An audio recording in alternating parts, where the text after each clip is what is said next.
মৰমৰ ছাত্ৰ ছাত্ৰীসকল, আজি আমি এটা গুৰুত্বপূৰ্ণ গ্ৰামাৰৰ বিষয়ে আলোচনা কৰিম আৰু সেইটো হ'ল টেন্স অৰ্থাৎ কাল।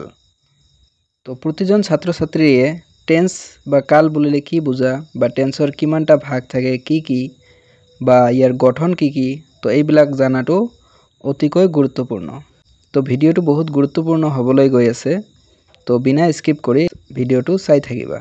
তো 1 নম্বৰ প্ৰশ্নটো হ'ব টেন্স বুলিলে কি বুজা? তো ইয়াৰ এনসাৰটো হ'ব ভাৰ্বৰ ফৰ্ম বা ৰূপৰ দ্বাৰাই ভাৰ্বৰ সময় বা কাল বুজোৱা হয়। ইয়াক ইংৰাজীত টেন্স বা কাল বোলে, বা আমি ছুটিকৈ ক্ৰিয়াৰ সময়কে কাল বুলিও ক'ব পাৰোঁ বা ক্ৰিয়াৰ সময়কে টেন্স বুলি ক'ব পাৰোঁ। যেনেকুৱা হি ইটছ ৰাইচ, তো ইয়াত ভাৰ্বটো হ'ল ইটছ আৰু এইটো 1 নম্বৰ ফৰ্ম। তো যদি কোনো সেন্টেন্সত ভাৰ্বটো 1 নম্বৰ ফৰ্মত থাকে তেনেহলে আমি বুজিম যে এইটো প্ৰেজেন্ট টেন্স। তাৰ পিছত হি এট ৰাইচ, তো এইটো সেন্টেন্সত ভাৰ্ব হ'ল এট আৰু এইটো সেকেন্ড ফৰ্ম আছে, তো গতিকে আমি এইটো বুজিম যে এইটো পাষ্ট টেন্স হয়। আৰু এটা উদাহৰণ হ'ল হি উইল ইট ৰাইচ টুমৰো, তো ইয়াত ভাৰ্বৰ আগত উইল আছে, তো ভাৰ্বৰ আগত শ্যাল বা উইল থাকিলে আমি জানিম যে এইটো ফিউচাৰ টেন্স। গতিকে এটা সেন্টেন্সত থকা ভাৰ্বটোৰ ফৰ্মে বুজাই দিয়ে এইটো কোন টেন্সত থাকে। এতিয়া আমি জানিম টেন্স কেই প্ৰকাৰৰ। তো ইয়াৰ এনসাৰটো হ'ব টেন্স ঘাইকৈ 3 প্ৰকাৰৰ। যেনে 1 নম্বৰ প্ৰেজেন্ট টেন্স মানে বৰ্তমান কাল, 2 নম্বৰ পাষ্ট টেন্স মানে অতীত কাল আৰু 3 নম্বৰ ফিউচাৰ টেন্স মানে ভৱিষ্যৎ কাল। প্ৰেজেন্ট টেন্স কাক বোলে? তো ইয়াৰ এনসাৰটো হ'ব বৰ্তমান কালত কোনো এটা কাম হয়, হৈ আছে, হল নাইবা বহুত পৰ হৈ আছে বুজালে ভাৰ্বৰ প্ৰেজেন্ট টেন্স বা বৰ্তমান কাল হয়। অৰ্থাৎ বৰ্তমানত কোনো এটা কাম হৈ আছে বা হল এনেকুৱা ধৰণৰ বুজালে আমি বুজি পাওঁ যে এইটো প্ৰেজেন্ট টেন্স, অৰ্থাৎ বৰ্তমানত কিবা এটা কাম চলি আছে। যেনেকুৱা আই ইট অৰ্থাৎ মই খাওঁ, বা আই এম ইটিং মই খাই আছোঁ, এইবোৰ হ'ল প্ৰেজেন্ট টেন্স।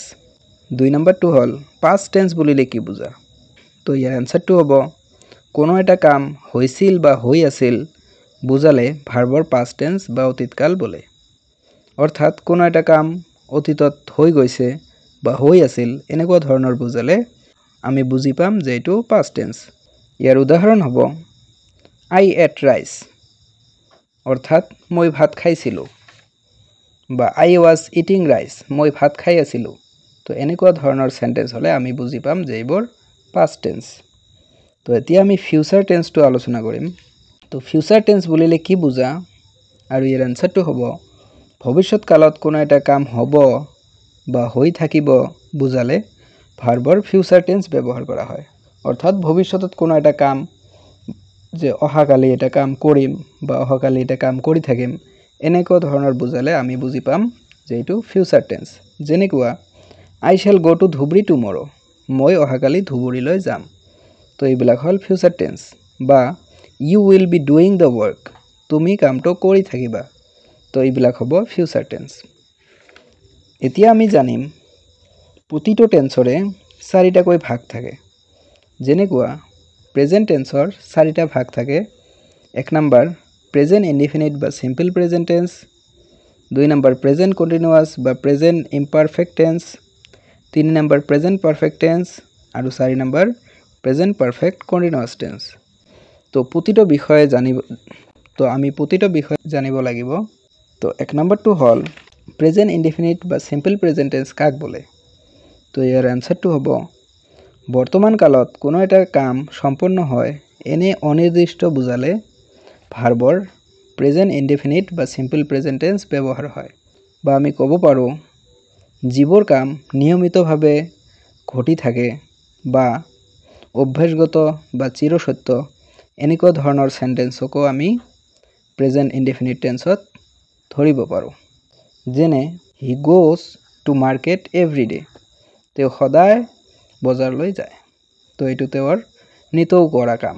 চিৰসত্য কথা যেনে the earth moves round the sun, পৃথিৱী সূৰ্যৰ চাৰিওফালে ঘূৰে, তো এনেকুৱা চিৰসত্য কথাত আমি প্ৰেজেন্ট ইনডিফিনিট টেন্সত ব্যৱহাৰ কৰোঁ 2 নম্বৰত আছে প্ৰেজেন্ট কন্টিনিউয়াস বা ইমপাৰফেক্ট টেন্স কাক বোলে আৰু ইয়াৰ আনসাৰটো হ'ব বৰ্তমান কালত কোনো এটা কাম হৈ আছে বা চলি আছে কিন্তু শেষ হোৱা নাই বুজালে ভাৰ্বৰ প্ৰেজেন্ট কন্টিনিউয়াস টেন্স বা চলিত বৰ্তমান কাল বোলে অৰ্থাৎ আমি কোনো এটা কাম কৰি আছো কিন্তু কামটো শেষ হোৱা নাই এনেকুৱা ধৰণৰ টেন্সক প্ৰেজেন্ট কন্টিনিউয়াস টেন্স বোলে আৰু ইয়াৰ গঠন হ'ব subject plus am is are plus ভাৰ্বৰ লগত আইএনজি প্লাস অবজেক্ট যেনেকুৱা আই এম ৰিডিং মই পঢ়ি আছো ইউ আৰ ৰাইটিং তুমি লিখি আছা তো এনেকুৱা ধৰণৰ কোনো এটা কাম হৈ আছে এতিয়াও শেষ হোৱা নাই এনেকুৱা ধৰণৰ সেন্টেন্স বুজালে আমি প্ৰেজেন্ট কন্টিনিউয়াস টেন্স ব্যৱহাৰ কৰিম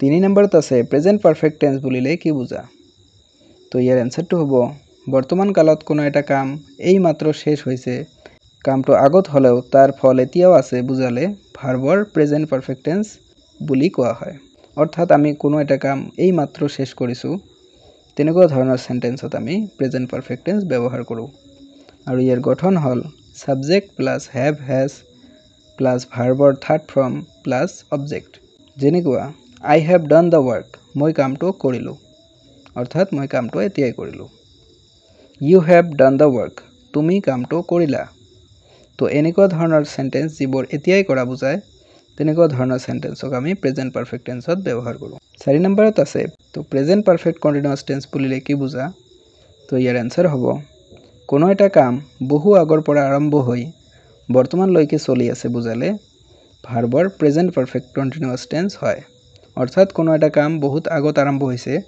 কিন্তু এতিয়াও কামটো চলি আছে তো এনেকুৱা ধৰণৰ সেন্টেন্সক আমি প্ৰেজেন্ট পাৰফেক্ট টেন্স বুলি কওঁ আৰু ইয়াৰ গঠনটো হল সাবজেক্ট প্লাস হ্যাভ বিন বা হ্যাজ বিন প্লাস ভাৰ্বৰ লগত আইএনজি আৰু অবজেক্ট যেনেকুৱা I have been reading for 4 days মই 4 দিনৰ পৰা পঢ়ি আছো তো এনেকুৱা ধৰণৰ সেন্টেন্স যিবোৰ এটা কাম বহুত আগত আৰম্ভ হৈছে কিন্তু এতিয়াও চলি আছে তেনেকুৱা ধৰণৰ সেন্টেন্সক আমি প্ৰেজেন্ট পাৰফেক্ট কন্টিনিউয়াস টেন্স কওঁ আৰু উদাহৰণ হল You have been working since last month তুমি যোৱা মাহৰ পৰা কাম কৰি আছা তো এনেকুৱা ধৰণৰ সেন্টেন্সত প্ৰেজেন্ট পারফেক্ট কন্টিনিউয়াস টেন্স হয় এতিয়া আমি পাস্ট টেন্সলৈ আহো তো পাস্ট টেন্সৰো 4টা ভাগ থাকে তো পাস্ট ইনডিফিনিট টেন্স কাক বোলে তো ইয়াৰ আনসাৰটো হ'ব অতীত কালত কোনো এটা কাম আৰম্ভ হৈছিল বা কৰিছিল বুজালে ভাৰ্বৰ পাস্ট ইনডিফিনিট টেন্স হয় অৰ্থাৎ আমি অতীতত কোনো এটা কাম কৰি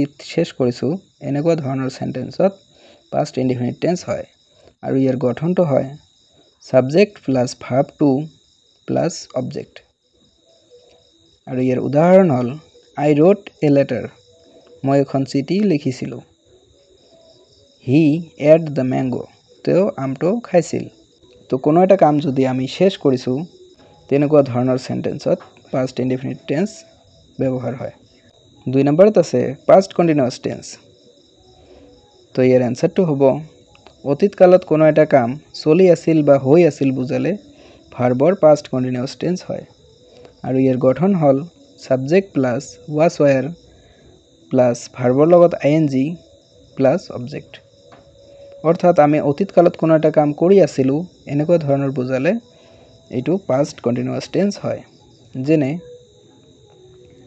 I was reading a book মই এখন কিতাপ পঢ়ি আছিলো বা he was driving a car তেওঁ এখন গাড়ী চলাই আছিল তো এনেকুৱা ধৰণৰ কোনো এটা কাম যিটো আমি অতীত কালত কৰি আছিলো বুজালে এটো পাস্ট কন্টিনিউয়াস টেন্স হয় 3 নম্বৰত হল পাস্ট পাৰফেক্ট টেন্স কাক বোলে তো ইয়াৰ আনসাৰটো হ'ব অতীত কালত দুটা কাম সম্পাদিত হলে যি কামটো আগত সম্পাদিত হৈছিল সেইটো ভাৰ্বৰ পাস্ট পাৰফেক্ট টেন্স আৰু পাছত হোৱা কামটো পাস্ট ইনডিফিনিট টেন্স হয় অৰ্থাৎ অতীতত দুটা কাম একেলগে সম্পন্ন হৈছে আৰু যিটো কাম আগত সম্পন্ন হৈছে এইটো হ'ব পাস্ট পাৰফেক্ট টেন্স আৰু যিটো পিছত হৈছে সেইটো হ'ব পাস্ট ইনডিফিনিট টেন্স আৰু ইয়াৰ গঠনটো হল subject plus had plus verb 3 plus object যেনেকুৱা we had gone before you went যে তুমি যোৱাৰ আগতে আমি গৈছিলো তো আমি আগত গৈছিলো তো এইটো হ'ব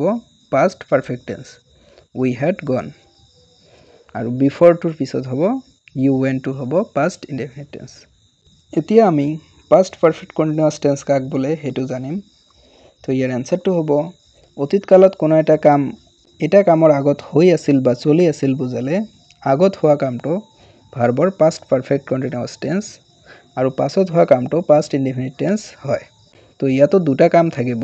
তো এটা কাম হৈ যোৱাৰ আগতে আনটো কাম চলি আছিল। তো যেটো কাম আগতে চলি আছিল এইটো হ'ব পাষ্ট পাৰফেক্ট কণ্টিনিউয়াছ টেন্স আৰু যেটো কাম হৈছিল সেইটো হ'ব পাষ্ট ইনডিফিনিট টেন্স। আৰু ইয়াৰ গঠন হ'ল subject plus had been plus ভাৰ্বৰ লগত আইএনজি আৰু অবজেক্ট। যেনেকুৱা I had been going before it rained, যে বৰষুণ দিয়াৰ আগতে মই গৈ আছিলোঁ, অৰ্থাৎ মই যেতিয়া গৈ আছিলোঁ তেতিয়া বৰষুণ হৈছিল। তো এতিয়া আমি ফিউচাৰ টেন্স লৈ আহোঁ। তো ফিউচাৰ টেন্সৰো চাৰিটা ভাগ থাকে। তো ফিউচাৰ ইনডিফিনিট টেন্স কাক বোলে? তো ইয়াৰ এনসাৰটো হ'ব ভৱিষ্যৎ কালত কোনো এটা কাম হ'ব নাইবা কৰিব বুজালে ভাৰ্বৰ ফিউচাৰ ইনডিফিনিট টেন্স হয়। অৰ্থাৎ আমি ভৱিষ্যতত কিবা এটা কাম হ'ব বা কিবা এটা কাম কৰিম এনেকুৱা ধৰণৰ বুজালে আমি ফিউচাৰ ইনডিফিনিট টেন্স বুলি কওঁ। আৰু ইয়াৰ গঠন হ'ল সাবজেক্ট প্লাস শ্যাল বা উইল প্লাস ভাৰ্বৰ ফাৰ্ষ্ট ফৰ্ম প্লাস অবজেক্ট। যেনে I shall go to school, মই স্কুললৈ যাম। তো এইটো কিন্তু হোৱা নাই, এইটো হ'ব। তো এনেকুৱা ধৰণৰ সেন্টেন্সত ফিউচাৰ ইনডিফিনিট টেন্স হয়। বা you will go to school, তুমি স্কুললৈ যাবা। তো এইটোও ফিউচাৰ ইনডিফিনিট টেন্স হ'ব। 2 নম্বৰ ফিউচাৰ কণ্টিনিউয়াছ টেন্স কাক বোলে? তো ইয়াৰ এনসাৰটো হ'ব ভৱিষ্যৎ কালত কোনো এটা কাম চলি থকা বুজালে ভাৰ্বৰ ফিউচাৰ কণ্টিনিউয়াছ টেন্স হয়। আৰু ইয়াৰ গঠনটো হ'ব subject plus shall be plus ভাৰ্বৰ লগত আইএনজি প্লাস অবজেক্ট। উদাহৰণ I shall be doing the work, মই কামটো কৰি থাকিম। তো কামটো কৰি থাকিব বুলি কৈছে, যে থাকিব ভৱিষ্যতত কামটো কৰি থাকিব, এনেকুৱা ধৰণৰ সেন্টেন্সত ফিউচাৰ কণ্টিনিউয়াছ টেন্স হয়। বা you will be doing the work, তুমি কামটো কৰি থাকিবা। তো এনেকুৱা ধৰণৰ সেন্টেন্স হ'ল ফিউচাৰ কণ্টিনিউয়াছ টেন্স। তো ফিউচাৰ পাৰফেক্ট আৰু ফিউচাৰ পাৰফেক্ট কণ্টিনিউয়াছ টেন্সৰ ব্যৱহাৰ খুব কমেই হয়, যদিও মই তোমালোকক ডেফিনেশ্যন আৰু গঠনটো কৈ দিওঁ। তো ফিউচাৰ পাৰফেক্ট টেন্স কাক বোলে? ভৱিষ্যৎ কালত কোনো এটা কাম আন এটা কামৰ আগত হ'ব বুজালে আগত হোৱা কামটো ভাৰ্বৰ ফিউচাৰ পাৰফেক্ট টেন্স হয়। আৰু ইয়াৰ গঠনটো হ'ল সাবজেক্ট প্লাস শ্যাল হেভ বা উইল হেভ আৰু ভাৰ্ব 3 আৰু তাৰপিছত অবজেক্ট। যেনেকুৱা আই শ্যাল হেভ গন বিফোৰ ইউ, মই তোমাৰ আগতে যাম। বা you will have read before Ram, তুমি ৰামৰ আগতে পঢ়িবা। তাৰপিছত আমি শেষৰটোলৈকে আহিছোঁ ফিউচাৰ পাৰফেক্ট কণ্টিনিউয়াছ টেন্স। তো ফিউচাৰ পাৰফেক্ট কণ্টিনিউয়াছ টেন্স কাক বোলে? তো ইয়াৰ এনসাৰটো হ'ব ভৱিষ্যৎ কালত কোনো এটা কাম আন এটা কামৰ আগত হৈ থাকিব বা চলি থাকিব বুজালে আগত চলি থকা কামটো ভাৰ্বৰ ফিউচাৰ পাৰফেক্ট কণ্টিনিউয়াছ টেন্স হয়। আৰু ইয়াৰ গঠনটো হ'ব সাবজেক্ট প্লাস শ্যাল হেভ বা উইল হেভ তাৰ লগত বিন আৰু ভাৰ্বৰ লগত আইএনজি প্লাস অবজেক্ট। তো যেনেকুৱা you will have been going before me, তোমালোকে মোৰ আগতে গৈ থাকিবা। বা he will have been coming before me, তেওঁ মোৰ আগত আহি থাকিব। তো এনেকুৱা ধৰণৰ sentence future perfect continuous tense হয়। তো মৰমৰ ছাত্ৰ ছাত্ৰীসকল, ইয়া আছিল আজিৰ ভিডিঅ'। তো এয়া আছিল আজি টেন্সৰ সম্পূৰ্ণ ভিডিঅ'। তো আশা কৰোঁ সকলোৱে ভিডিঅ'টো ভালে পাইছা আৰু বহুতো উপকৃত হৈছা। বিশেষকৈ গঠনবিলাক আৰু ডেফিনেশ্যনবিলাক মনত ৰাখিবা। আৰু নেক্সট ভিডিঅ' কাৰেক্ট টেন্সৰ বিষয়ে লৈ আহিম, যিটো ক্লাছ 5ৰ পৰা ক্লাছ 10 বা ফাৰ্ষ্ট ইয়েৰ ছেকেণ্ড ইয়েৰলৈকে বহুতো গুৰুত্বপূৰ্ণ পৰীক্ষাত আহি থাকে। তো যদি তোমালোকে কাৰেক্ট টেন্সৰ ভিডিঅ'টো চাব বিচৰা তো তেনেহ'লে ভিডিঅ'টোত ধুনীয়াকৈ এটা কমেণ্ট কৰি জনাবা। ধন্যবাদ।